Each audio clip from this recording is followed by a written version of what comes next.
we're having direct talks with Iran, and they've started. It'll go on Saturday. We have a very big meeting, and we'll see what can happen.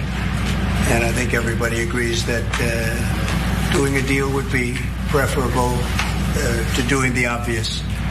And the obvious is not something that I want to be involved with, or frankly, that Israel wants to be involved with if they can avoid it. So we're going to see if we can avoid it.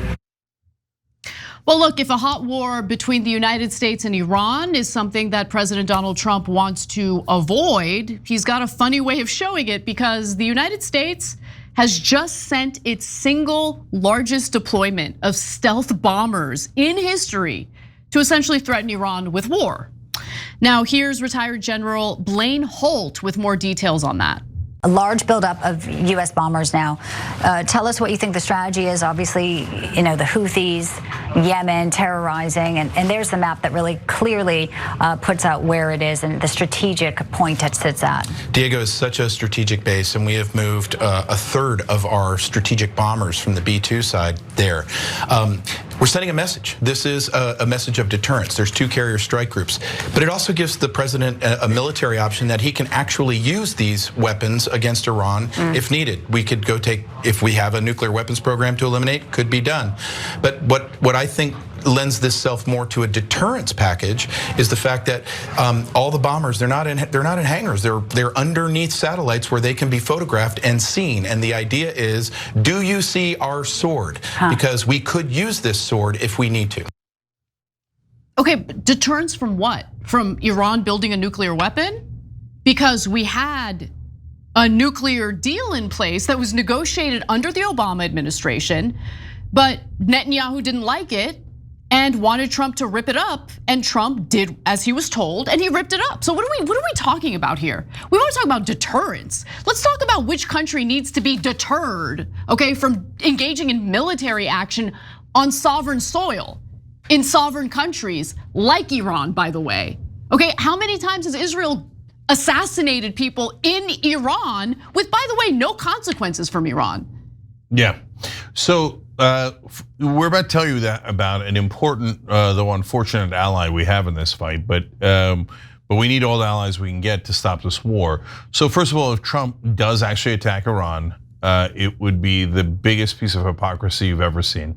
And so maybe he could finesse a position on the budget here or taxes there, and oh well, we cut this but we didn't cut that. But if he starts a giant war in the Middle East, there is no finessing running as an anti-war candidate and then starting a war with a country 4 times the size of Iraq because Netanyahu told you to. So that would be his entire presidency, and it would be the most unpopular thing you've ever seen. No one in the country wants to go to war with Iran. No one cares. This is nonsense. The only people who care are all in Washington, and they all support Israel. This has nothing to do with us. I think Ben Shapiro's in Florida, though. Yeah, okay, whatever. Yeah, or support Israel, I said. There you go. Yeah. And so the Israeli supporters want us to fight their war for them, as we've done now several times. And the people starting the wars are not the other side. It's Israel demanding a war. That's why Trump sheepishly looks at his boss and goes, nobody wants the war. Of course, the deal would be not even Israel. No, they want the war. Right, no, Netanyahu told him in the meeting, how many times do I have to tell you? I want the goddamn war, put the B-2s there, etc. Now, look, it doesn't mean you're definitely gonna get a war, because even Trump might understand how disastrous that is. So it's 50-50. He follows almost everything Israel tells him to do, but he ran on anti-war, and this would be a catastrophe. And we have some allies on the right wing that might actually help our cause. So Ken Klippenstein wrote about this whole situation. He's been following the escalations with Iran, and his reporting is excellent. He says that the bombers are uniquely suited to evade Iranian air defenses and can carry America's most potent bunker-busting weapons. He also notes that the aircraft are not well suited for a sustained military operation. So the point about this really serving as a deterrent does stand. However, as we know, one misstep in an escalating conflict and you can find yourself in a hot war, right? So I think that Trump is playing with fire here, and to what end? Like, to what end and for what reason?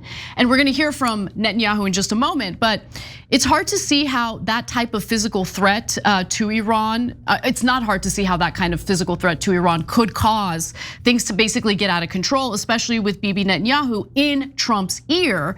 This weekend, the United States, by the way, will hold talks with Iran to negotiate a new nuclear deal. And I hope that they reach a conclusion on that, they reach a deal on that. There was an Iran nuclear deal. Netanyahu wasn't happy with it because he doesn't want a nuclear deal. He wants the US to go to war with Iran because Iran supports the proxy groups that has attacked Israel, including Hamas in the past. So according to Bibi, the United States will at the very least be exploding Iran's entire nuclear program, and at most entering an all-out war. He says, quote, "We agree that Iran must not be allowed to possess nuclear weapons. This can be achieved through an agreement, but only if it is a Libya-style agreement, one where the facilities are entered, dismantled, and destroyed under American supervision and execution. That's good." Now, he also says, but should Iran drag out the talks, Netanyahu said, the second option would be a military one. Everyone understands that, he said, adding that we discussed it at length. Okay, well then you send your troops to Iran if you want a hot war. Why are we sending our troops to fight your war on your behalf? Yeah, because they realized when they did the last bombing run, this is really interesting intel of Iran, that the radars picked up the Israeli planes, and in fact they turned around quickly and didn't drop as many bombs as they could. So now they've doubled down on making us go to war because they think the B-2s will not be detected by the radar.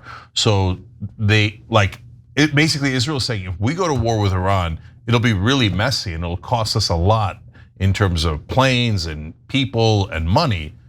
Why don't you suckers do it for us? You suckers have already given us $300 billion throughout this entire time that Israel's existed.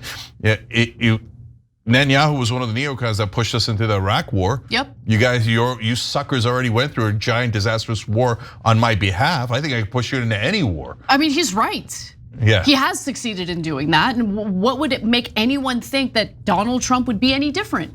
Donald Trump has done Netanyahu and the Israeli government's bidding. I mean, certainly in his first administration, and he's continuing that trend in his second administration so far. By the way, here's what Trump said just yesterday about Iran. I think if the talks aren't successful with Iran, I think Iran is going to be in great danger. And I hate to say it, great danger, because they can't have a nuclear weapon. So is that a yes? You know, it's not a complicated formula. Iran cannot have a nuclear weapon. That's all there is. So Can't have it. Right now we have countries that have nuclear power that shouldn't have it. Yeah, I agree. Iran shouldn't have a nuclear weapon. They didn't have a nuclear weapon. They weren't even enriching uranium because of the Iran nuclear deal that the Obama administration negotiated and was able to secure. Our European allies were part of that deal as well. There was oversight to ensure that they weren't, secretly developing nuclear weapons. But Trump came in and at the behest of Benjamin Netanyahu ripped up that deal. And now all of a sudden we're pretending like, oh wow, Iran is building nuclear weapons, and we had no part in any of that whatsoever.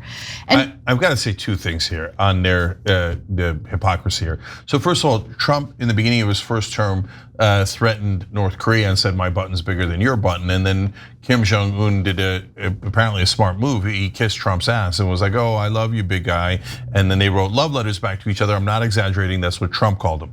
And so then what happened was Trump took his eye off the ball because he's like, oh, as long as he's praising me, who cares? And estimates are that North Korea built 6 nukes. So this whole idea of, oh, we can't let bad governments build nukes. And Trump is so strong and tough that when he's in charge, he's never gonna let anybody build a nuke. No, he let North Korea build nukes because the guy wrote him a nice letter. So that's a total BS excuse. Second of all, Anna's right about this, and that has been all throughout. Look, all the presidents, Bush went to war against Iraq because of Israel. Biden did whatever they wanted. Trump did whatever Israel wanted, etc. One guy defined them for a little bit, and I don't think we've given him enough credit. Yeah. And that's Barack Obama. Yep. Okay. So he didn't define them entirely. He gave them Iron Dome, yep, which was huge for them. That's why none of the rockets land, or almost none of the rockets land in Israel. He gave them endless money, etc. But one time he defined them, which is one more than any other president in my lifetime. And that's when he said, no, I'm gonna do a deal with Iran. And that deal was so good. It was better than the Libya deal, if you ask me. We took out all of the uranium and prevented them from being able to create any uranium inside Iran. So they had no chance at being able to build a nuclear weapon program. So why did anyone in their right mind object to stopping Iran from building nukes, which was supposed to be our purpose, and peace? It's perfect, right? The reason the Israeli lobby objected so much is because then you have no reason or excuse for war. And they're not, yes, they're worried about Iran's nuclear program, Israel is, okay? But they're also mad at Iran for financing Hamas, Hezbollah, and the other groups. So they're like, well, if we wipe out the Iranian regime and we put in a puppet regime there that's, will be the dogs of Israel, then we wiped out our major enemy in the Middle East. And by the way, literally the only country, now they got problems with the Houthis in Yemen, but for a long time, the only country opposing our occupation of Palestine and our land grabs and our stealing of land is the only one objecting is Iran. So I don't care about the peace deal. I don't want peace with Iran. I want America to do another war for me and attack Iran. So that's why they hated the Obama deal, not because it was bad, but because it was excellent. Yeah, that's exactly right. That's exactly right. Now, this isn't something that's said on this show often, but credit where credit is due, because Tucker Carlson is warning against going to war with Iran. And I actually think he's being serious about this. This is like one of the more consistent things he's been saying. So let's go to his post on X where he writes, whatever you think of tariffs, it's clear that now is the worst possible time for the United States to participate in a military strike on Iran. We can't afford it. Thousands of Americans would die. We'd lose the war that follows. Nothing would be more destructive to our country, and yet we're closer than ever thanks to unrelenting pressure from neocons. This is suicidal. Anyone advocating for conflict with Iran is not an ally of the United States, but an enemy. Yeah. I agree with him on that. And by the way, speaking of countries that have nuclear weapons and shouldn't, Israel has a nuclear weapon. Yeah, and by the way, by far the most likely to use it of all the powers in the world. They immediately threatened to use it against Palestinians. Yeah, I mean, if they thought they were in any kind of danger, like 2% danger, press it, press it, press it, press it, press it, press it. Like Russia and America were worried that would be nuclear holocaust. We're super worried about doing that. France, even India and Pakistan, another super volatile area that I think is the second biggest problem. But they get it, they'd kill themselves, right? Because both sides have nukes. But in Israel's case, both sides don't have nukes. And the Israeli government is already fascistic and out of control. The Israeli people are paranoid, if we're being honest about the culture currently in Israel. And if they thought, oh my God, if they lost half of what the Palestinians lost in Gaza, they would have already nuked someone. 100%. So I would love to take away nukes from Iran and Israel. But of course, Israel says, no. Only we get to have nukes and threaten and do whatever we want, and no other country should oppose us. Yeah, okay, I know, you want the whole goddamn world. Okay, so now for Tucker, there's a billion issues with Tucker, disagree with him on 1,000 things, and then people say this is hyperbole, but wait a minute, he said thousands would die. Again, Iran is 4 times larger than Iraq. If we went to a full-out war with Iran, would thousands die? Thousands of Americans? Absolutely, absolutely. And they say, oh, that's ridiculous to say we'd lose. Did we win or lose Iraq? I'm not really sure. You think we're gonna win in Iran? We're gonna bomb them. And by the way, the neocons are totally back.